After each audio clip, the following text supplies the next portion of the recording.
ano! Estamos aqui novamente na Escola Municipal para Aulas Digitais, trazendo essa disciplina de sustentabilidade para você aprender um pouco mais, né, sobre esse modo de vida, esse modo econômico que poderia estar sendo mais, né, utilizado pela nossa população, né, por todos os países, né, desse nosso planeta querido. E aí, gente, quem está comigo aqui é o Klinsmann, né, nosso intérprete de Libras, fazendo essa acessibilidade, trazendo, né, essa oportunidade para todas as pessoas poderem compartilhar aqui com a gente desse conhecimento, tá bom? Obrigada, Klinsmann, pela sua participação aqui na nossa aula. E aí, o tema da aula de hoje, Amazônia de Pé. E aí, você que já está acompanhando, né, o 8º ano durante toda essa semana, a gente no dia 5 de setembro, né, a gente comemora o dia dessa floresta imponente, dessa floresta tão importante, não só para nós brasileiros, mas como para o mundo inteiro, já que a Amazônia impacta o ciclo da água, né? Impacta tantas coisas na vida de todo mundo, né? Então, a Amazônia merece ser celebrada por todos nós, né? Então, é isso que a gente vai fazer aqui hoje, falar um pouquinho sobre ela e celebrar esse dia tão importante que é o dia da nossa floresta amazônica, tá certo? E, gente, claro, a gente não pode deixar de falar, você que está aí, né, assistindo, quando não puder assistir, acompanha lá no YouTube as aulas, né, todas as aulas vão para o YouTube, não só de sustentabilidade, mas de todas as outras disciplinas, bem bacana isso, né, você ter essa oportunidade de acessar essas aulas e também o aplicativo, né? Os estudantes e professores aí da rede podem acessar o aplicativo ao vivo, se não tiver com a TV próxima, né? E aí estão os QR Codes para vocês que não baixou ainda esse aplicativo massa aí que a prefeitura disponibilizou para gente, para vocês terem essa oportunidade de assistir a aula ao vivo e participar no chat, tá certo? Então, vamos começar essa aula de hoje com uma música bem bacana. Vou jogar aí o slide para vocês com a letra da música e vamos acompanhar, tá certo? Vamos embora.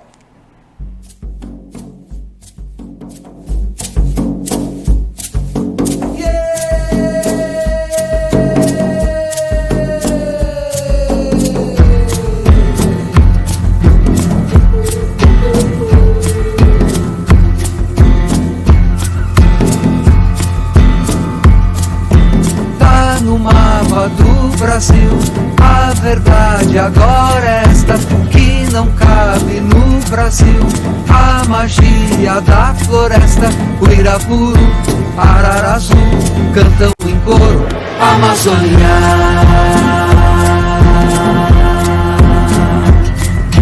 Tem um mar feito de rios, muitos povos vivem lá. Não sei como um curumim não se perde nessa mata. A floresta encantada canta em coro Amazônia.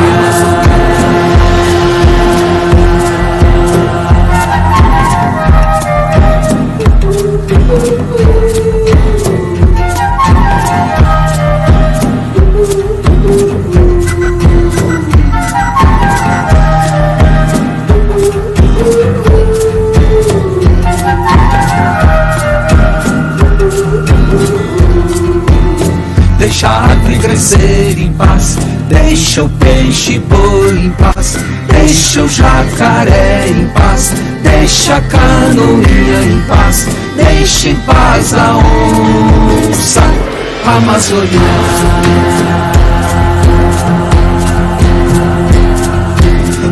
Tantos macaquinhos, sapos, rãs e pererecas, 1.000.000 bichinhos, 1000 orquídeas e bromélias, pirarucus, tucunarés, cantam em coro Amazônia.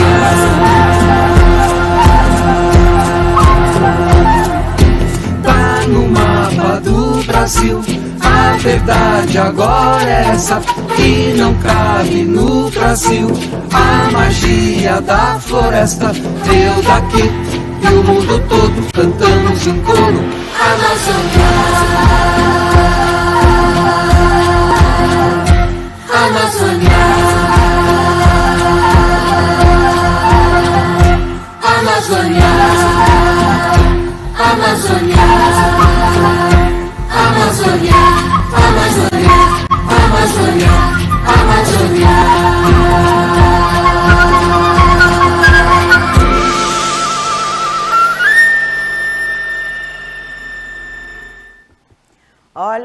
que bacana essa música, né? Quem tá aqui comigo também curtindo essa música, essa letra massa aí que fizeram em cima, né, dessa melodia, é a professora Vanessa e o professor Gilson estão aqui comigo. Tudo bem, gente? Tudo bem, professora Carol. Estávamos aqui, né, escutando essa bela melodia. E eu já dei o meu bom dia aqui no chat, viu? Estou aguardando aí a participação de vocês, porque essa aula tá show, top. E a gente vai aqui conversar, conhecer um pouquinho, que é sempre bom, né? E com esse trio aqui, eu Não adoro. É? É isso aí, pessoal. Estamos juntos aí, mais uma aula de sustentabilidade show. Vem com a gente, viu? É isso aí, professor Gilson, professora Vanessa. Vamos dar uma lidinha. Tem uma poesia aqui, gente, que eu trouxe para os meninos, né? E aí a gente pode já discutir alguma coisa. Então vamos lá. Olha o nome da poesia, Silêncio Guerreiro, de Márcia Cambeba, tá? Essa poesia é de 1979, olha só. No território indígena, o silêncio é sabedoria milenar. Aprendemos com os mais velhos a ouvir mais que falar. No silêncio da minha flecha, resisti, não fui vencido. Fiz do silêncio a minha arma para lutar contra o inimigo. Silenciar é preciso para ouvir com o coração a voz da natureza, o choro do nosso chão. O canto da mãe d'água, que na dança com o vento, pede que a respeite, pois é fonte de sustento. Então, olha só, a gente já começa aí, né, com essa poesia, Silêncio Guerreiro, já colocando os indígenas aí, né, Sim. numa importância, né, para essa floresta, né, gente? Os reais donos dessa floresta, né? Guardiões dessa floresta. Guardiões é uma palavra muito melhor do que donos, é verdade. Porque dono ninguém é de nada, exatamente, né? Esse planeta é todo nosso, né? É para ser dividido, é para ser compartilhado, é para ser vivido nele, né? E a Amazônia grandiosa aí com esses guardiões da natureza, desde que descobriram o nosso Brasil, que já era a casa deles, né? Exatamente. Então, assim, fonte de sustento, a gente está falando aí dos indígenas, da luta deles, né, contra o homem branco que invade as florestas, que invade o território deles ali, né, muitas vezes demarcado, né, e não há um respeito pela floresta, que é fonte de sustento de tantas famílias que moram naquela região, né, na região amazônica, e também dos próprios indígenas, né, gente? Exatamente. E quando a gente está falando, né, professora Carol, da proteção da floresta, né, a gente não só está falando de toda a biodiversidade que encontra-se nela, da fauna, da flora, que é importantíssimo, mas também desses povos, né? Esses povos que são os verdadeiros guardiões da floresta e dependem. Se você observar aí no poema, né, o tempo todo aí nas estrofes você tem referência da natureza. Então, de fato, são povos que têm uma relação em harmonia com a natureza. Eles têm essa visão de preservar, porque é dela ali que ele tira, né, a sua sobrevivência. Então, é uma outra visão do que a visão, né, desse homem branco quando chegou aqui, de exploração, né, de destruição, de desmatamento, que a gente sabe que começou desde lá, né, com a chegada dos portugueses, lá com a exploração do pau-brasil. Então, tudo isso é importante a gente refletir. Eu adorei esse poema, viu? Bem agora, legal. quando a gente retratando a questão do silêncio trabalhado no poema, a gente já remete a alguns conceitos, né? Na verdade, há um conceito que a gente trabalha na geografia, que é a questão da paisagem. Então, o que é que acontece? Se a gente está numa floresta, não tem toda a dinâmica urbana, né? Não tem o buzinaço, não tem a aceleração de motor, não tem toda aquela poluição que ocorre, né? Poluição sonora, visual, né, exatamente. E aí, quando começa através do silêncio, se você fechar os olhos naquele ambiente, você vai ver que está num ambiente mais calmo, o ar é mais limpo, né? Porque você está num ambiente mais verde. Aí você consegue observar o canto dos pássaros. Ela cita aí, ó, que consegue escutar o canto até da mãe d'água. Então, ou seja, já começa a trabalhar com outros sentidos, percebendo a paisagem que está inserida, que é justamente uma paisagem mais natural, uma paisagem que exatamente, professor. sem a interferência antrópica, que é justamente as ações humanas, né, professor? Se brincar, dá para escutar até a gotinha do látex Não é não? caindo. É verdade. Muito bem, professor. E só para terminar aqui, ó, olha só esse final desse poema, gente. É preciso silenciar para pensar na solução de frear o homem branco, defendendo o nosso lar, fonte de vida e beleza para nós, para a nação.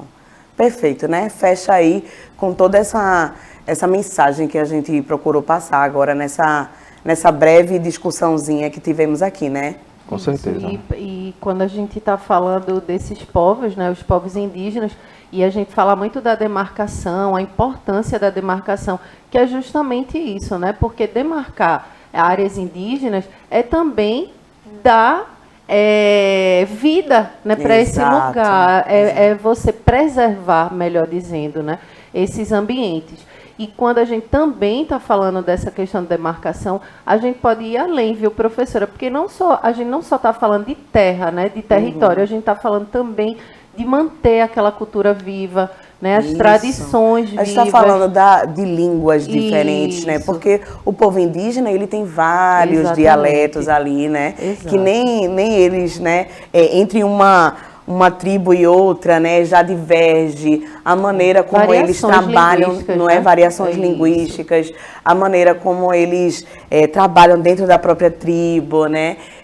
Todas as rezas, toda a cultura ali, né? A riqueza de cultura, todo né? Costume, sua tradição, tudo está englobado. Inclusive também o processo de educação e saúde. Isso. Porque a gente sabe que tem alguns povos desses que vivem em áreas mais isoladas, né?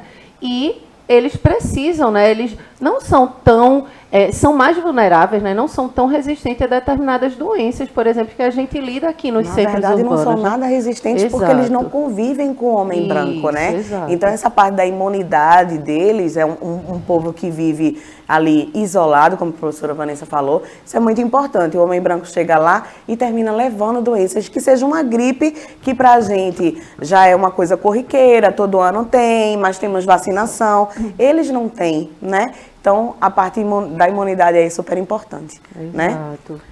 O acesso à educação o também acesso à educação. Específico, isso Exato. tudo é pensado, e quando a gente está falando da questão da demarcação também porque é uma educação diferenciada, até para manter a cultura deles, né, e tudo mais, a né, manutenção professora? da cultura, Isso, exatamente. que é super importante nessa riqueza respeito, de cultura. né? É respeito. É respeito ao próximo, Isso. né? É respeito ao próximo. E a esses guardiões que estão aí desde muito antes da gente chegar aqui, né? E tomar conta de tudo e sair de forma avassaladora pelo nosso Brasil, né? Então, olha, a Amazônia representa aí cerca de 1/3 das florestas tropicais do mundo. Então, olha como ela é gigante, abrangendo mais da metade da biodiversidade do planeta, tá certo? Então, olha esse vídeo, coisa linda, né? A gente passar por essa Amazônia aí, ver esse dossel fechadinho, ou seja, todas as árvores aí unidinhas, as copas das árvores unidas, formando esse dossel aí que a gente chama, tá, gente? Um dossel contínuo, né, de vegetação.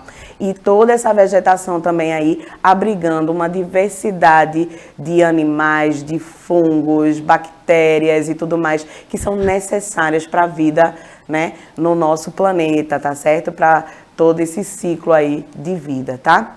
Então, uma coisa muito importante é que essas florestas, elas apresentam serviços ecológicos, né? Então, para que esses serviços ecológicos continuem, a gente precisa o quê? De manter, né? Manter a qualidade do solo, os estoques de água doce, né? Limpos, sem essa intervenção humana que sai poluindo rios, canais, oceanos e tudo mais, né? E a proteção da biodiversidade, porque, como a gente sabe, cada ser vivo, ele exerce um papel fundamental naquela floresta, não só na floresta amazônica, mas em todas as florestas aí do mundo todo, todos os biomas que a gente conhece, tá certo? Então, cada ser vivo naquele local, naquele ambiente, independente do ambiente que seja, ele tem esse papel de cuidado e trabalho ali, né? Não só nós temos trabalho a fazer, né? Estudamos, trabalhamos, tudo mais, mas todos os seres vivos têm o seu trabalho a cumprir diariamente e eles cumprem. Com certeza. Cumprem com Isso, perfeição. Isso né? mesmo. Professora, deixa eu só falar um negocinho aí dessa questão da qualidade do solo, né? Que a gente, quando trata a questão da floresta amazônica, né? Recebe tanta nomenclatura, como a professora colocou, tropical, como também floresta equatorial, né? Isso. Está próxima ali da linha do Equador, né? Tropical dentro da zona lá, né? Intertropical, bem famosa, né? Então, enfim. Mas a qualidade do solo, porque é o seguinte, você vê assim essa imagem, joga na tela, Juninho. Uma floresta extremamente densa, né? As árvores grandes, né? Folhas largas, né? Aquela coisa toda, latifoliadas, né? Mas aí, professora, a qualidade do solo, o solo não é tão fértil assim, não. É pobre, não é, professor Gilson? Exatamente. É muito pobre o solo da Amazônia. Pois é. E aí, como é que ela vai lá se alimentar, digamos assim, né? Como é que ela vai estar ali se adubando, né? É justamente pelo processo das folhas que caem.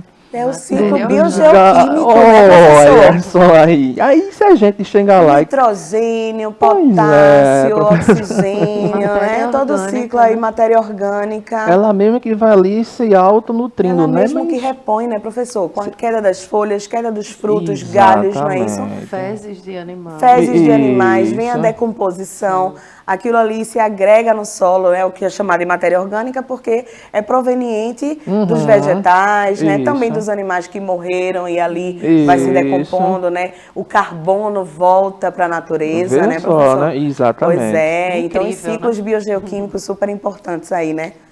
Mas se a gente chega lá e desmata, como é que ela vai, né, fazer todo Como esse é que vai processo, fazer né? esse processo? Pois é. E aí temos esses serviços ecológicos como a evaporação, a transpiração da floresta, que vão auxiliar nessa manutenção aí do clima, aquele clima, né? Porque a Isso. floresta amazônica ela é tão potente e tão grandiosa que ela influencia o clima, não só dessa região onde ela está, não é, professor Gilson? Exatamente. E aí temos aqui uma foto não, um videozinho, ó, tá bem lentinho e a gente vê toda essa fumaça aí, né, professor? Ô, Será que a rapaz. gente tá vendo uma queimada Ô, do jeito que anda, rapaz. né, a situação? Será que é queimada, professor? Poderia ser também, Não né? é? Mas aí nesse já é outro caso, processo já. Nós temos aí umas massas, né? Isso, justamente. De vapor d'água, né, professor? Isso, porque a gente, como tem ali, além da floresta, com a questão, como já citei aqui, dos latifoliados, as folhas largas, também tem a questão dos corpos hídricos que corta ali, né? A bacia do Rio Amazonas também é a bacia rica, né? Bastante volume de água. Mas aí tem aquele processozinho que estava escrito no slide ali, né? Evapotranspiração. Que é justamente a questão da evaporação junto com a transpiração das plantas, trazendo toda essa carga de umidade que você vê aí na imagem, ó, subindo para a atmosfera toda essa quantidade de água em forma de vapor. Então, os chamados, formando ali, professor, os chamados rios voadores. Né? Porque se já tem uma região bastante úmida, né? Que é diferentemente da nossa caatinga, né? Que é a região mais escassez de semiárido, água. né? Exatamente. Aí se chove bastante e a planta ficar retendo essa quantidade de água, ela não aguenta, né, professora? Exatamente. Aí ela começa a dar uma liberada, né? Ela tem que através colocar pra fora, tem que né, colocar professor? para fora, justamente. Aí acaba formando esses chamados rios voadores, essa grande quantidade de água, né? Comparando até a vazão forma de vapor, do né? Rio São Francisco, né? E aí, através dos movimentos das massas de ar, os Olha só. ventos alísios. Olha os ventos alísios entrando aí. Exatamente. Ventos alísios importantíssimos, né? Isso, que no nosso hemisfério sul, Olha eles aí circulam o mapa. Pode jogar aí na tela, de por favor, leste para oeste, né? Os ventos alísios, que são justamente dessas áreas que a gente chama subtropical, que é próximo ali aos trópicos. E aí esses ventos vêm, ó, entrando no continente, né? Saindo de uma área de alta pressão, bem mais friazinha, né? Numa área mais temperada, para a área de baixa pressão, próximo ali do Equador, mais quente, né? E aí vai entrando no nosso continente, entre os trópicozinhos, Nessa faixa vermelha aí, aqui é né, a professor? zona intertropical, Na zona né? intertropical. Aí, olha professor, é só no hemisfério sul que tem os ventos alísios? Não, né? Não. O hemisfério norte também tem, agora no sentido contrário, né? Oeste para leste, se encontrando ali na zona, a chamada ZCIT, professora, Zona de Convergência Intertropical, que é quando esses ventos se encontram, né? E aí, além desses ventos, trazendo essa umidade dos oceanos, né, para cá, né, tem esse movimento dos rios voadores para a parte central do nosso país, né, levando essa umidade ali para a região Mato Grosso, chega a Minas Gerais, ali, né, né, Centro-Oeste, Sudeste. chegando também para o Sudeste, São Paulo. Então, assim, tem uma dinâmica muito importante no estabelecimento do clima, também na variação de tempo, né? Aqui tá de sol, né? O sol, o dia é de sol, eu vou te encontrar. Pegar sua mão. Mas também pode ser um dia de chuva, né? Aquelas chuvas frontais, né? Quando a gente tem uma frente quente com uma fria se encontrando, pá! Então, acho que tem toda essa importância também, professor, na dinâmica climática. Pois é, e além de tudo isso, né, o desmatamento, ele vai influenciar aí no estoque de carbono da floresta, né? A gente começa desmatando, então a floresta para de sequestrar o carbono que está na atmosfera, né, professor? E isso aí atrapalha bastante, né? Com Então, certeza. olha só, 200 milhões de toneladas de carbono por ano deixam de ser sequestrados da nossa atmosfera, né? E isso equivale a um pouco mais de 2% do fluxo de carbono global. É muita coisa só para uma floresta, não é verdade? Com certeza. Pois é, então esse carbono aí precisa ser sequestrado, né? A partir da respiração das plantas, tá certo? Puxando esse CO2 da atmosfera e incorporando no tronco, né? Nos seus galhos, nas suas folhas, tá certo, gente? Então, o ciclo do carbono aí é super impactado quando há o desmatamento. Olha só aquele Exato, professor. levando as toras, né? Tanto a senhora como a professora Vanessa tá aí, né? Com o emblemazinho, Estamos né? aqui A Amazônia com de o pé, né? emblemazinho, ó, a Amazônia de pé. Professora Vanessa, Olha até pode aqui, ó. comentar um pouquinho sobre essa Amazônia de pé aí, né, prof? Pois é, né? Que a gente conversou já na aula de hoje e a gente sempre traz chama essa atenção, né? Para a gente cuidar da nossa floresta. Porque a gente sabe a importância, né? De manter essa floresta de pé, para a manutenção dessa biodiversidade. E tudo que a gente trabalha aqui é justamente pensando, né, nas nossas atitudes, como é que a gente pode, no dia a dia, já cuidar, né, fazer alguma coisa para se mobilizar, para que a gente possa manter os nossos biomas, enfim, a nossa natureza viva, né? E aí tem aí esse QR Code, né, na sua telinha, que você pode direcionar a câmera do seu celular aí e ir diretamente para uma movimentação que está ocorrendo aí, né, nas redes sociais, e você pode assinar uma espécie de petição, né, de assim, fazer uma pressão aí para que realmente tenha uma lei para se manter aí a floresta, e a gente sabe a importância, né, que tem a Amazônia. Então, para manutenção ecológica, manutenção da nossa biodiversidade. Então, se mobiliza aí, procura com esse QR Code que está aparecendo na sua telinha, maiores informações sobre essa movimentação, né, esse movimento que está ocorrendo, e você pode aí já trazer essa ideia, levar essa ideia aí para a sua escola, né, sua comunidade escolar, para que vocês possam se mobilizar, assinar, né, fazer esse movimento circular na sociedade e a gente proteger o que a gente tem de tão precioso no nosso planeta Terra. Perfeito, prof. Então, gente, a gente vai se despedir por aqui, né? Olha só, o que é que a gente viu na nossa aula de hoje? Uma aula tão deliciosa, né? De ver essa Amazônia, como é que ela funciona e tudo mais, chamar a atenção aí para esse dia de celebração, que ultimamente não tem muito o que celebrar, né? Por conta dos desmatamentos, das queimadas e tudo mais, mas talvez a gente consiga chamar a atenção de todos vocês e de outros, né? Então, manutenção de serviços ecológicos, os rios voadores, o desmatamento e o sequestro de carbono e esse movimento que está acontecendo aí, né, que é a Amazônia de pé. Professora Vanessa e professor Gilson, vocês querem se despedir, por gentileza, dos meninos? Por favor, um beijo, gente, e até a próxima aula. Um beijo do rostinho lindo. Fique com Deus. Beijo, gente. Até a próxima aula. Aguardo vocês, tá? Tchau, tchau.